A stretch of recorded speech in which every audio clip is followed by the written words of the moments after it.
Era doença, morte, choro, miséria, fome mesmo. A lembrança de Dona Alzira remete ao ano de 1932. O local a que ela se refere é o campo de concentração de Senador Pompeu, que abrigou cerca de 20 mil flagelados que fugiam de uma das mais severas secas do Ceará. Diz o meu pai que foi a maior seca do Ceará.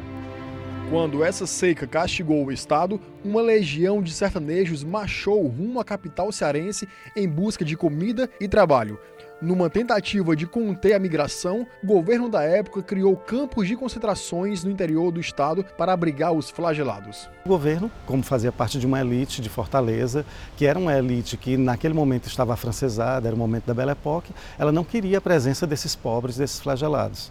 Havia em Fortaleza também a memória do Dia dos Mil Mortos, né, quando os flagelados de uma outra seca estiveram aqui e fizeram esse cenário terrível para a elite. Então era a ideia de não repetir. Por isso, concentrá-los, confiná-los, isolá-los no interior do estado.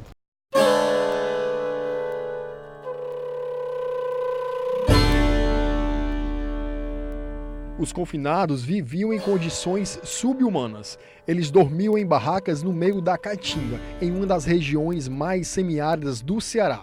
Dona Alzira recorda as histórias contadas pelo seu pai, que esteve confinado no campo de concentração. Era um lugar de terror. À noite ele só escutava aquele gemido, uma gemedeira, e gritando, pedindo socorro, que ele abria a portinha da barraca e olhava, só via aquela tochinha acesa. Aí eles iam para lá, quando chegavam eram as moças morrendo, as crianças morrendo.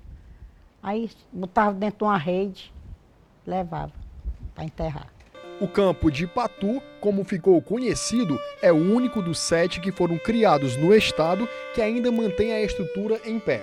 Os velhos casarões chamam a atenção. Esses prédios foram construídos para abrigar operários que trabalharam na construção da barragem, que mais tarde daria nome ao campo de concentração. A obra foi paralisada e a estrutura acabou sendo utilizada para abrigar flagelados da seca. Aqui funcionava a inspetoria, um local estratégico onde era possível observar toda a extensão do campo. Além da inspetoria, foram edificadas 2 casas de pólvora, um armazém, um hospital, uma usina, um cemitério, 4 casas de apoio e uma estação de trem.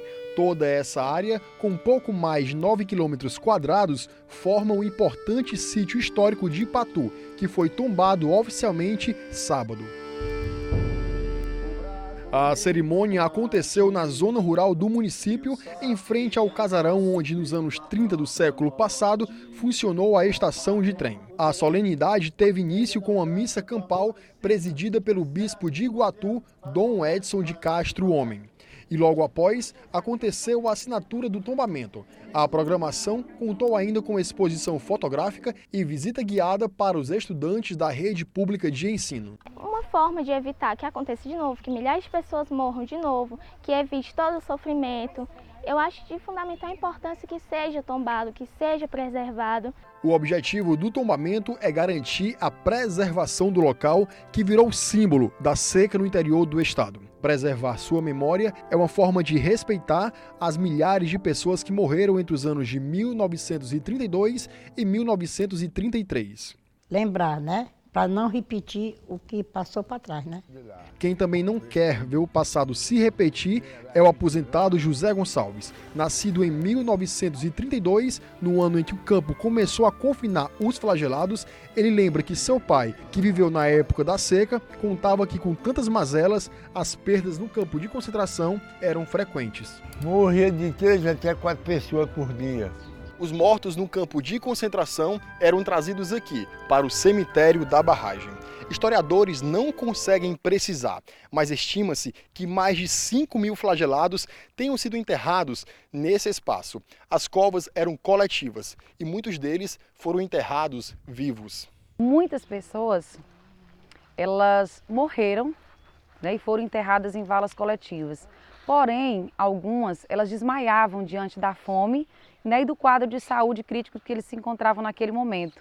E muitas delas foram colocadas naquelas valas e como essas covas elas passavam mais de 24 horas para serem, né, cobertas de terra novamente, essas pessoas, depois de um determinado período, deram sinais vitais.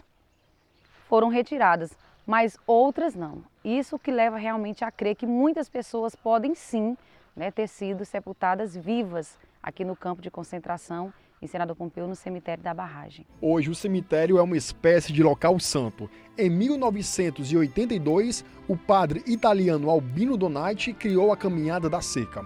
No segundo domingo de novembro, milhares de pessoas participam do cortejo que sai da Igreja Matriz de Nossa Senhora das Dores, no centro da cidade, até o Campo Santo. A procissão é uma homenagem às santas almas da barragem. Os fiéis rezam e acendem velas em respeito aos sertanejos mortos durante a seca.